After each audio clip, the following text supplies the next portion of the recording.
Ellen on politics. Ranked choice voting, you rank your favorite candidates, and if your first choice doesn't win, it goes to your second choice until someone gets over 50%. Together we'll stand, divided we'll fall. Come on now, people, let's get on the ball and work together. Star actually, it always counts all of your preferences, and it always completes in those two simple rounds. Together we will stand, every boy, girl, woman, and a man. Hello, that piece of music was Canned Heat asking us all to work together, and this is Ellen on Politics asking us to work together as well. And today I'd like us to work together on understanding differences between ranked choice voting and star voting. The first voice clip that you heard over the musical interlude that began the show was that of Andrew Yang. You may have recognized him.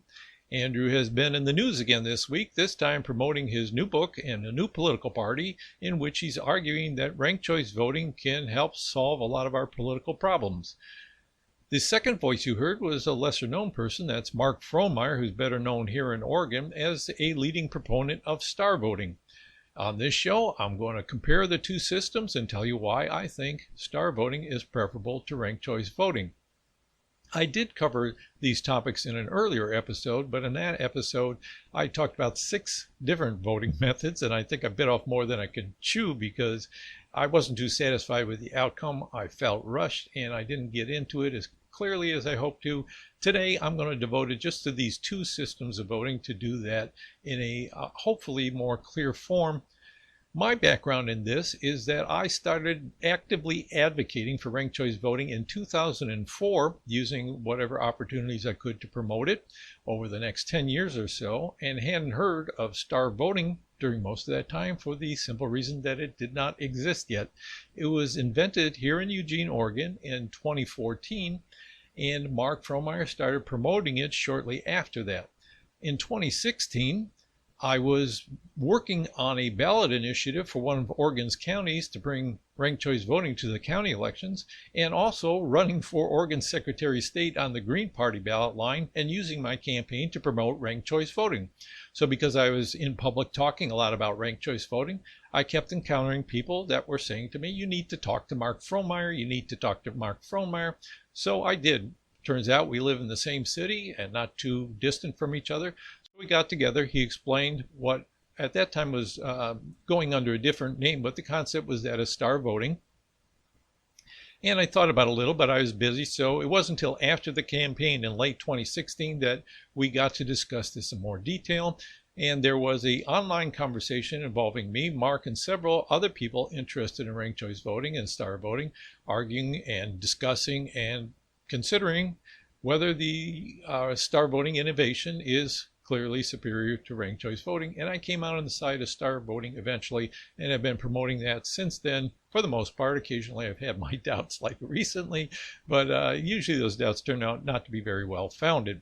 So this is my view of why I think star voting is better than ranked choice voting. People have different considerations in mind when they compare these two methods. So people may come out in different places or have different reasons for even preferring the same voting method, star voting, that I do. But this is my argument. And I want to talk about this particularly in 4 ways. The first 2 are considerations that a lot of people have in common. One is whether these 2 systems, which one is better in eliminating spoiler elections.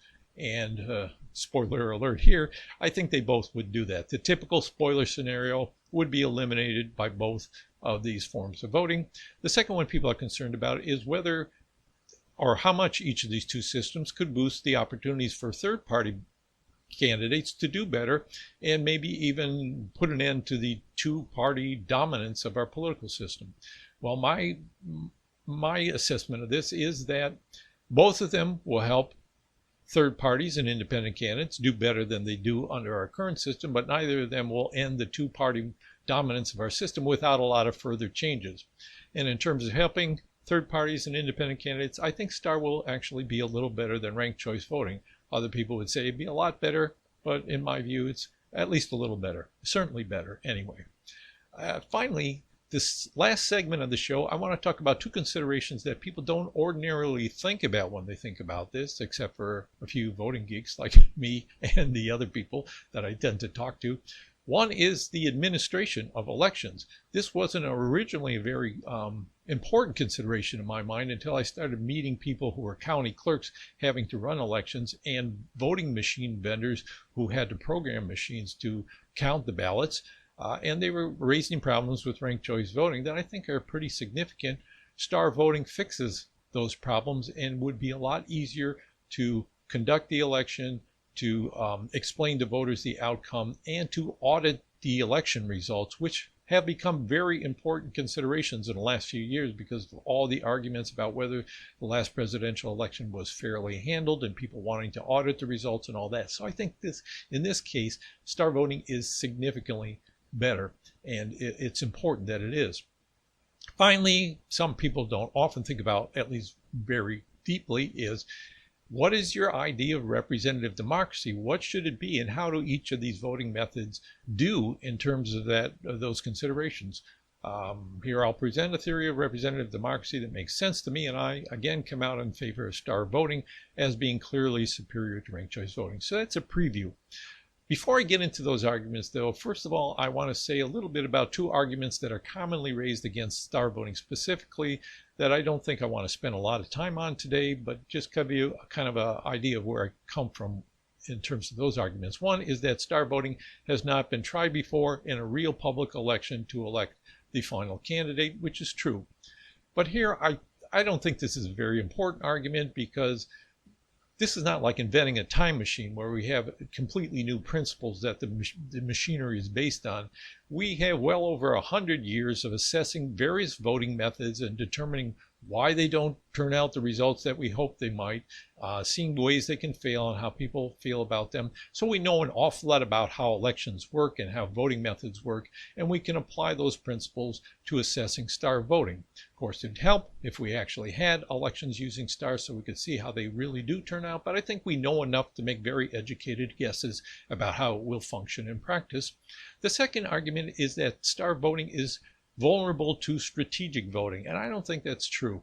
I've never seen yet an argument for this that makes sense to me. The one you're most likely to encounter is one by Fair Vote, which is a leading national organization promoting ranked choice voting, and their argument is, I'm not going to go into it because it's kind of complicated. I think it serves to just raise doubts in people's mind, and it's kind of complicated for them to really assess well, but I would encourage you, if you have doubts about star voting based on the strategic voting argument that Fair Vote is promoting, I would ask you to go back through it carefully and keep this in mind. It relies on two contradictory assumptions. The first assumption is that the election is close enough that strategic voting can alter the outcome. And the second assumption is that you can actually know how your strategic vote will alter the outcome with enough confidence that you're not going to risk getting a worse outcome than what you bargained for. The idea that you can have an election that is both very competitive and you can be confident of how you're going to affect the outcome are contradictory. If you have a competitive election, by definition, it's hard to tell how it's going to come out. So it'll be hard to tell how altering your vote in some strategic sense is going to affect the outcome. High risk involved there. So I don't think that makes much sense.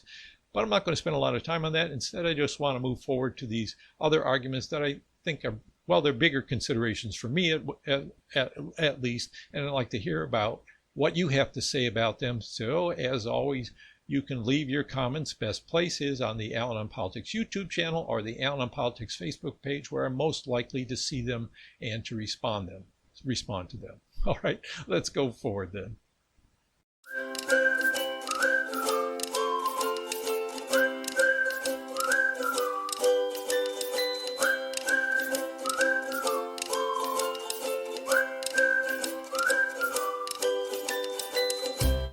Okay, we want to assess how ranked choice voting and star voting each do with the spoiler problem and with helping third-party and independent candidates. But first, I think I need to recap how these two voting methods work. I'm just going to do it very briefly. If you need more detail, you can look at look for it elsewhere.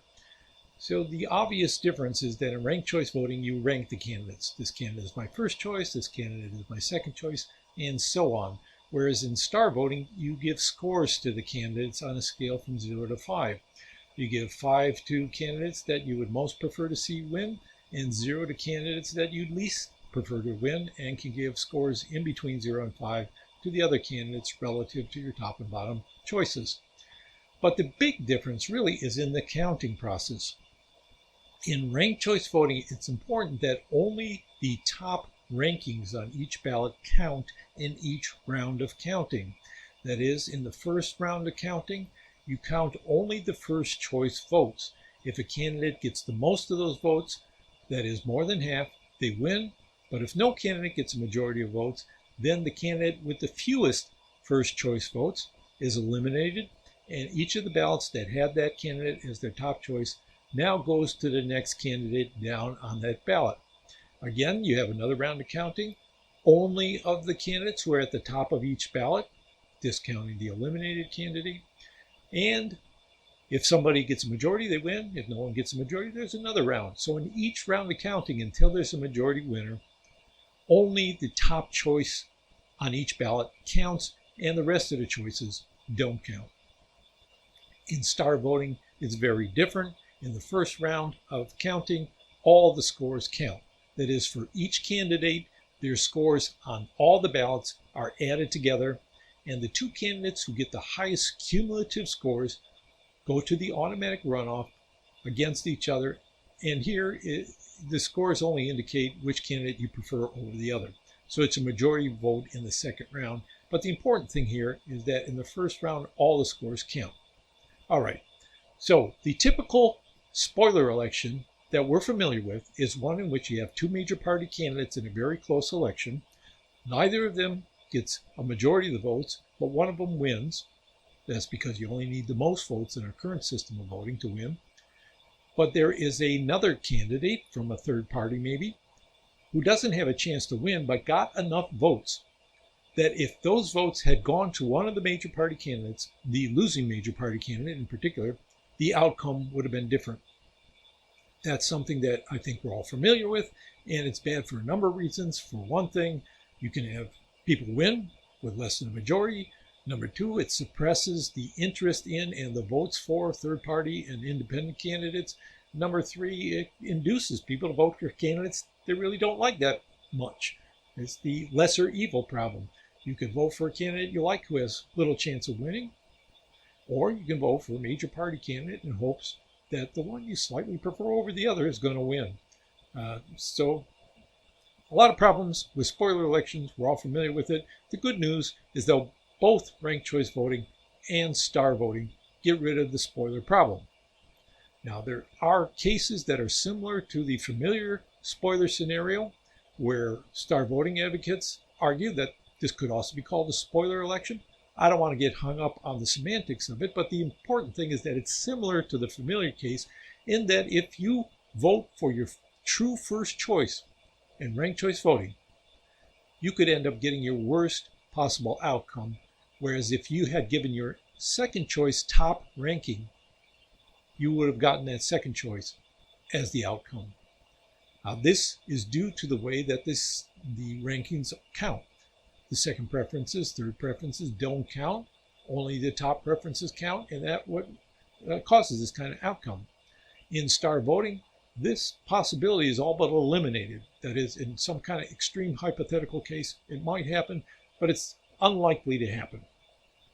That means that for ranked choice voting, this possibility is real. In fact, it has happened. You may have heard of the Burlington mayoral election of 2009, in which there was this type of problem that cropped up. Opponents of ranked choice voting often bring this up. It can happen. It does happen. It happened here, and it probably could happen in the future more often the more we institute ranked choice voting. I don't put a lot of weight on this particular consideration because I consider other things as more important, but some people do. The one thing we have to say, though, is that we don't really know how often this will happen. People have different opinions on that, but it is important that we do know it will happen, just not how often. How then does this affect third party and independent candidates? Well, if you get rid of spoiler elections, you're obviously going to increase opportunities for third party candidates and independents to get voter attention and to do better. And I think both under ranked choice voting and star voting, they will do better. They'll start to win elections. They'll certainly get more voter attention. They could, especially down ballot, they could win city elections, county elections, maybe in state legislative seats.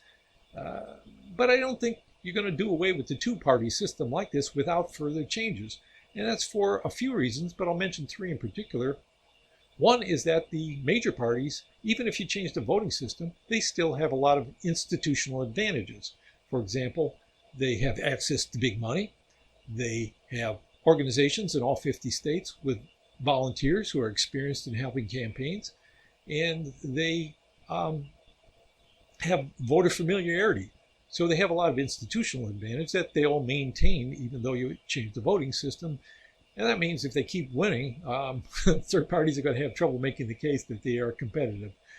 There's also the problem that major parties, anytime you have a single winner election, a bigger coalition party is going to do better than a principal party, which most third parties are. Major parties tend to form big coalitions around vague principles, broad notions of good things, and blow with the wind in terms of issues where voters are at, whereas third parties try to stick to particular sets of principles, like the Libertarian Party or the Green Party. They try to adhere to their principles. That means it's going to be hard for them to build as big a coalition as a major party. And in any single winner election, the bigger the coalition, the more your chance of winning. Sometimes people say, well, you got an awful lot of people who are disillusioned with the two major parties, so we'll probably have a new party emerge. The problem is not all those voters, those independent or non-affiliated voters, are the people who would like to leave the major parties. Not all of them would be attracted to the same party. They'd probably be scattered among several parties, which would make it difficult for any one of them to emerge as a serious competitor. There is the possibility, though, especially with our two parties splitting apart at the seams lately, that a new party could emerge and displace one of the two major parties. I think that's possible, not real likely, without further changes. The kind of changes I'm thinking of is, number one, get rid of the Electoral College. Number two, you could, like Andrew Yang is proposing, have open primaries where all the candidates from all the parties run together in one election. But given that if you're just talking about changing to ranked choice voting or star voting, I don't think it's going to change the two-party system, although third-party candidates and all independents, maybe even independents more so than third parties, will do better. I think they'll do a little better in star voting than in ranked choice voting, simply because all those secondary scores can add to a third-party candidate's vote total, making it more possible for them to get in the runoff and thus more possible for them to win. So I think it'll do a little better on that score as well. Let's move on to consider some other things.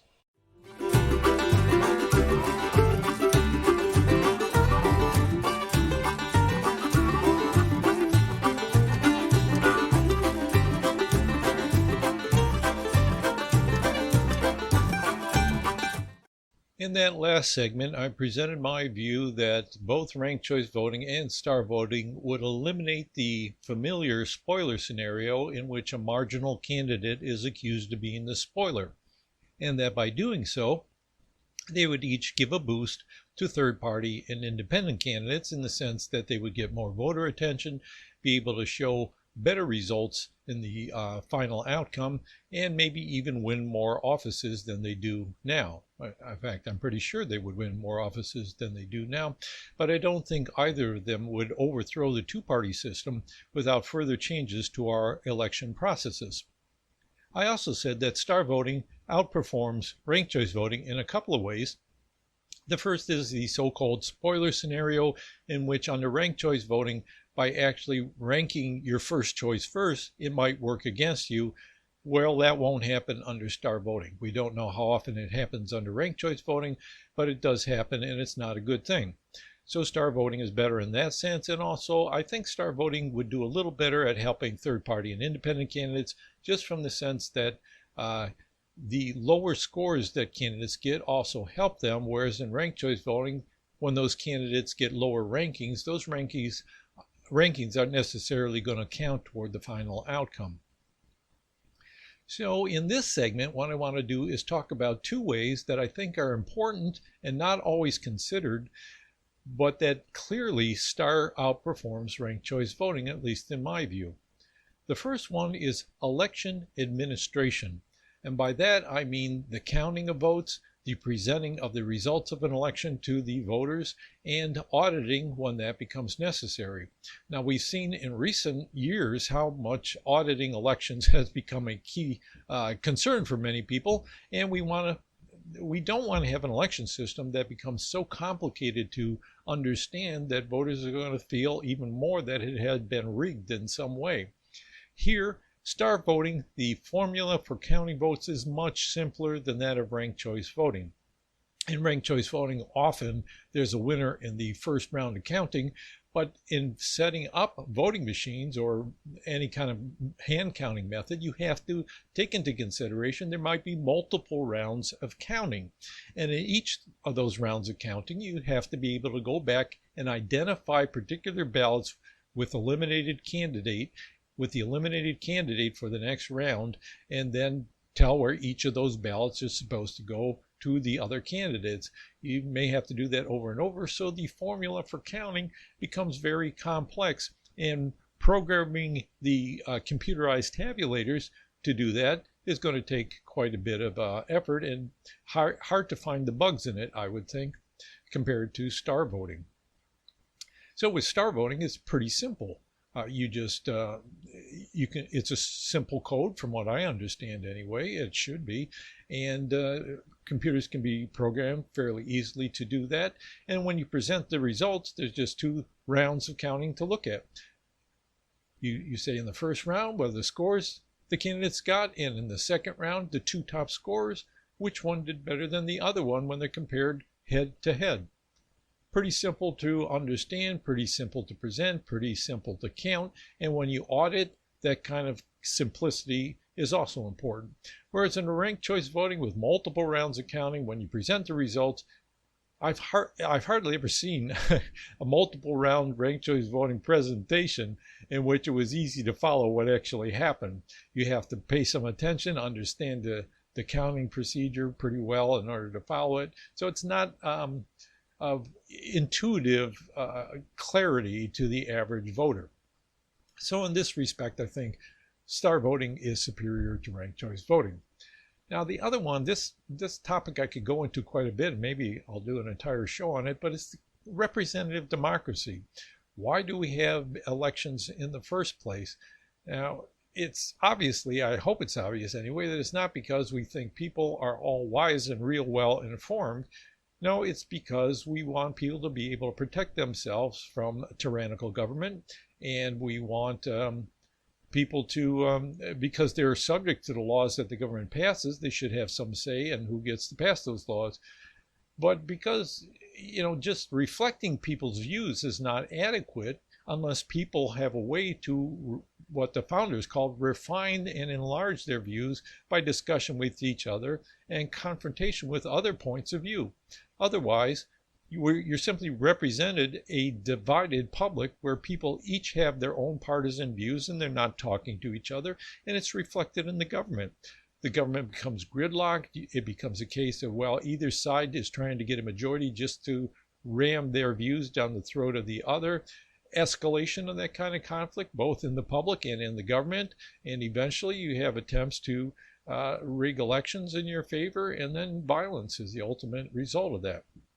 So we need an election system that both encourages people to talk to each other and present rational reasons for their views. I think the founders had that right. Maybe they were wrong on some other things. I think it also requires voters to have more empathy for each other and a willingness to set aside some of their deeply held views for the sake of consensus. And I don't mean watering them down. I simply mean recognizing that other people's views have some validity as well.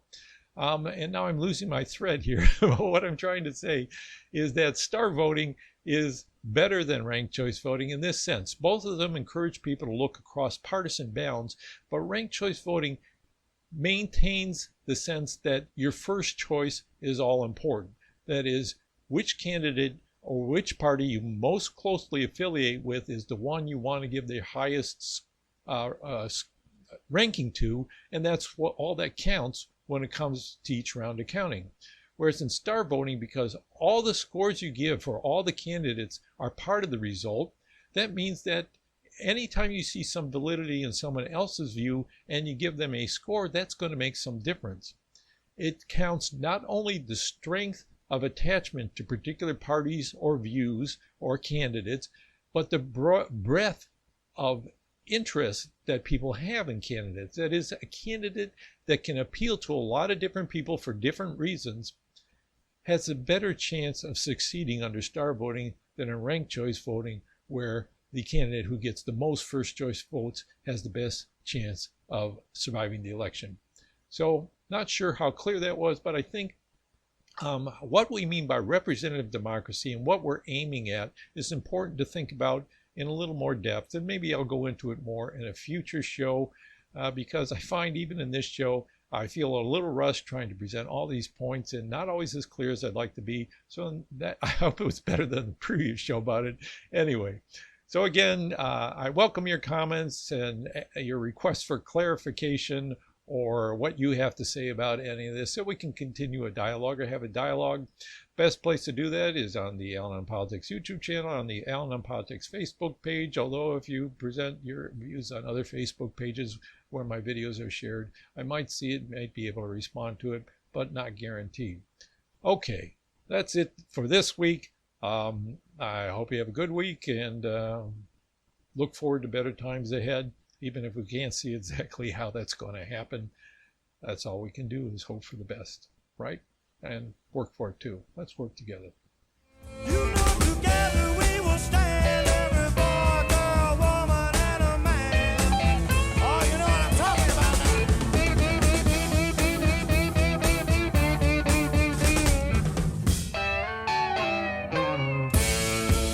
Oh, let's work together.